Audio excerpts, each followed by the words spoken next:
Cristo foi sepultado. Os evangelistas todos são unânimes e dão o seu testemunho quanto a esse acontecimento. Mateus e Lucas dizem: tendo tomado o corpo, José de Arimateia envolveu-o num lençol. Mateus salienta um lençol próprio. Marcos confirma que, saindo da casa de Pilatos, José foi à cidade buscar um lençol. João acrescenta então que serviu para o envolvimento no lençol uma mistura de mirra e aloés, pressão de cerca de 100 libras, o que seria próximo de 32 quilos.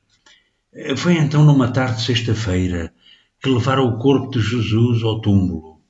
Eis que surge então o início do sábado, e conforme as prescrições judias bastante severas relativamente ao descanso do sábado, as mulheres deveriam deixar de proceder ao mortalhar de Jesus.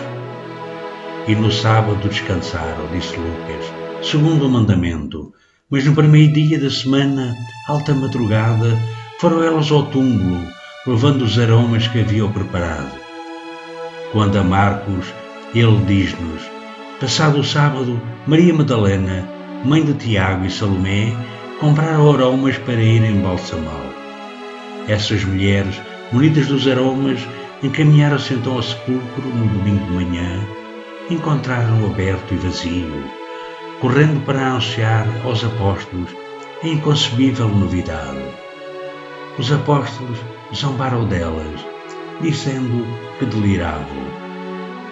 Madalena insiste então, suplica, dirige principalmente a Pedro e a João, conseguindo convencê-los e partiram rapidamente para o túmulo. Pedro, porém, diz-nos ainda Lucas, levantando-se correu ao sepulcro e abaixando-se, nada mais viu senão os lençóis de linho. Então Simão Pedro seguiu também e chegaram ao sepulcro. Viu também os lençóis e o lenço que estivera sobre a cabeça de Jesus e que não estava com os lençóis, mas debaixo de um lugar à parte. Então entrou também outro discípulo e que chegaram ao sepulcro e viram e acreditaram. Nada é mais certo do que a presença no túmulo dos lençóis e do lenço que havia servido para envolver o corpo de Jesus. Da forma como os apóstolos puderam conservar essa mortalha, ainda hoje é desconhecida das investigações. Pode-se então imaginar que eles teriam acrescidas dificuldades de guardar essa lembrança extraordinária do Mestre. Os adversários do testemunho do Santo Sudário, no decorrer dos tempos, salientam que os judeus consideravam impuro tudo o que se referisse à morte.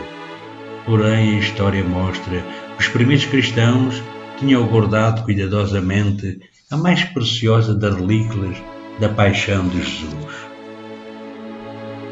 Não se tratava então da morte, mas sim da ressurreição.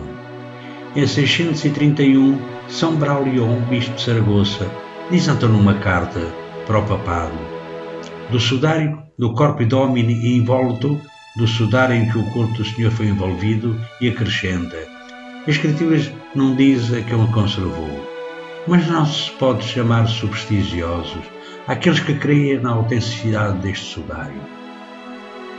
Assim, na época do bispo Braulian, a existência da muralha era conhecida.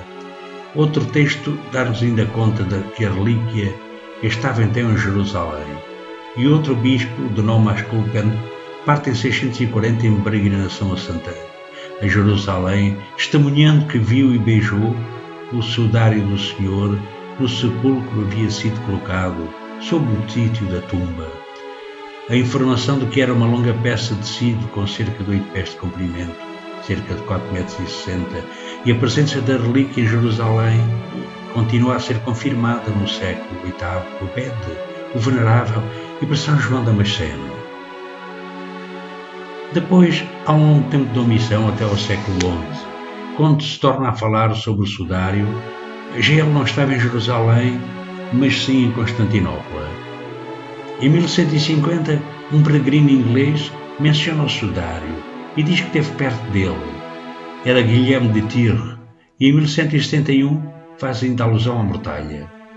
Em 1204, Por ocasião da Quarta Cruzada, um cavaleiro da Provença, de nome Ricardo de Cléry, toma parte na tomada de Constantinopla e faz em seguida uma narração da sua viagem, ao qual descrevia com minúcia todas as riquezas descobertas por ele nos palácios e nas ricas capelas da igreja e do Santo Sudário.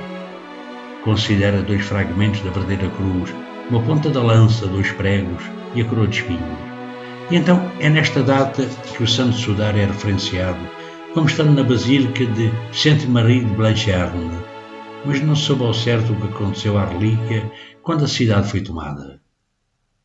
Nesse tempo de duros combates e pilhagens habituais, qualquer terço de armas de algum senhor e combatentes de maior poderio considerariam esta relíquia um bem preciosíssimo.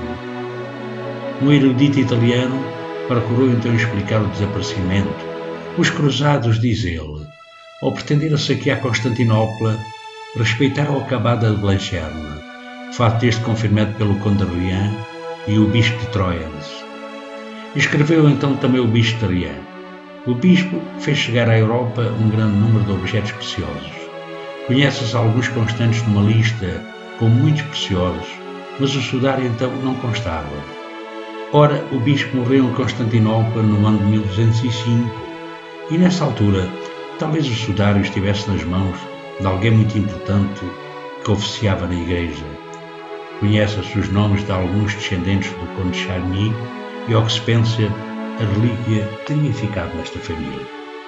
Mais tarde venerou-se o Santo Sudário na Catedral de Saint-Étienne, em Besançon, até 1349. Nessa data, um incêndio destruiu a catedral. O sudário desapareceu novamente e, no ano de 1353, o Conde de Geoffroy de Charny depositou-no no Colegiada de Lervais, diocese de Troyes, fundada por ele. Era uma mortalha que afirma ser de Cristo.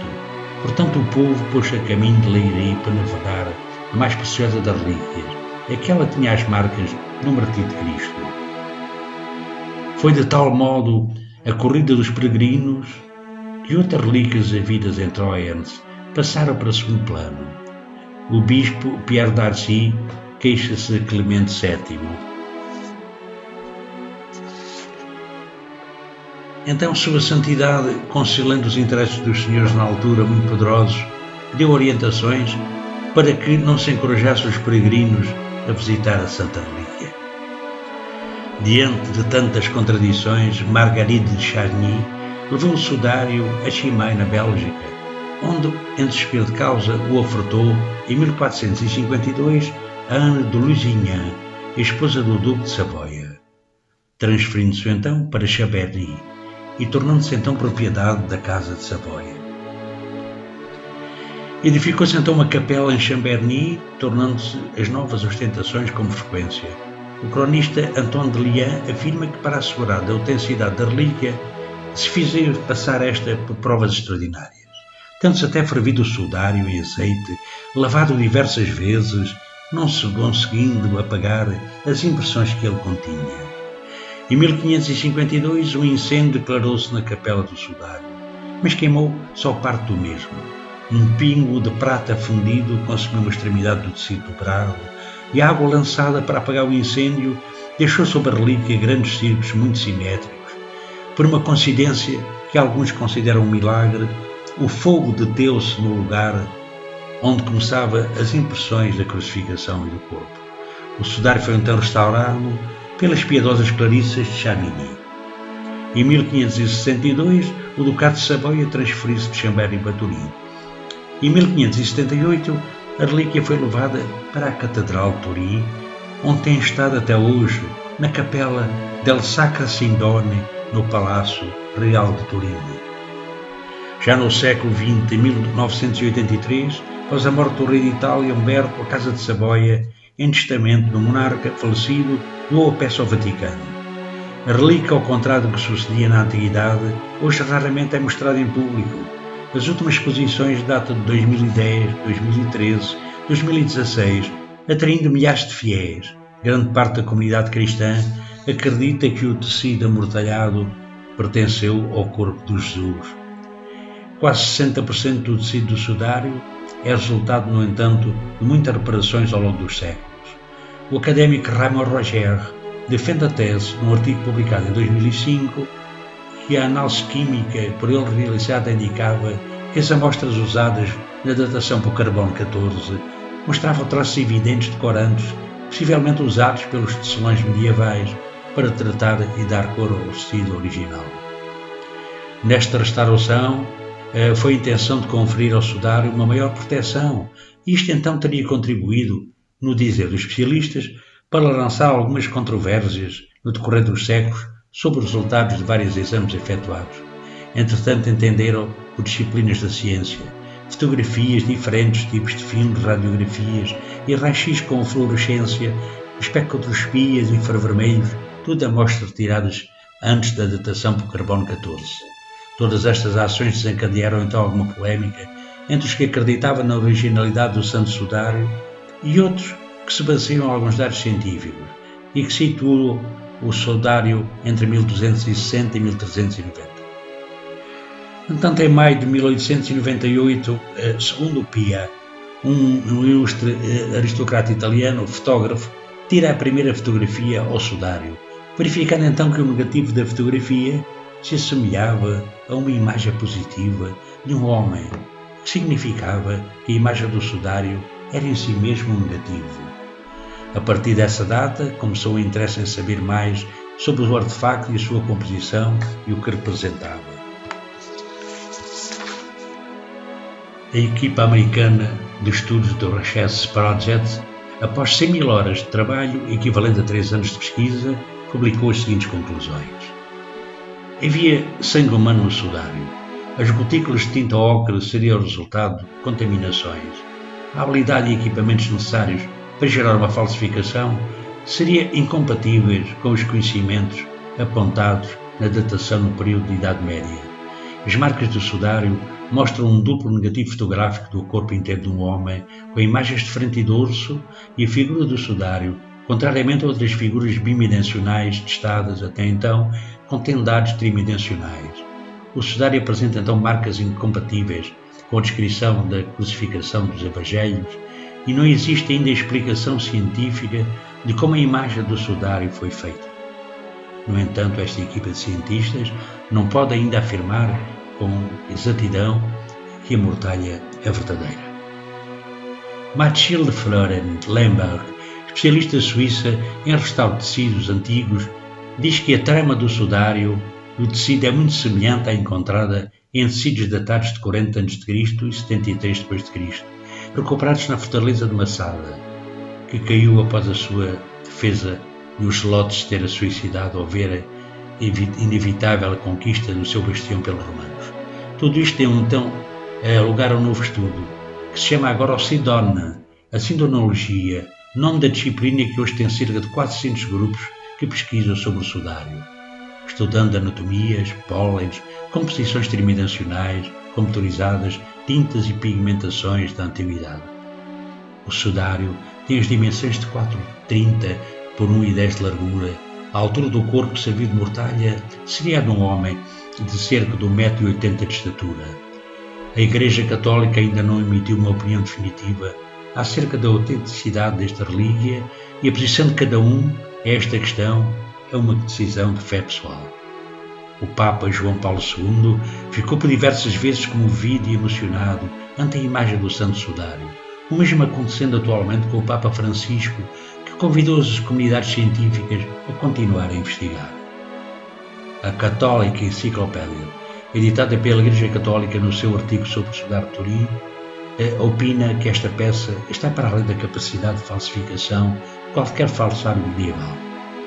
Persiste mais um grande enigma que desafia a ciência dos nossos dias, contrapondo-se à fé vaciladora de milhões de crentes, para quais a Santa Relíquia é um testemunho da ressurreição de Jesus Cristo. Ficando-nos nós hoje com esta grande introspecção que o Papa João Paulo II nos lega, ao dizer que a posição de cada um a esta questão é uma decisão de fé pessoal.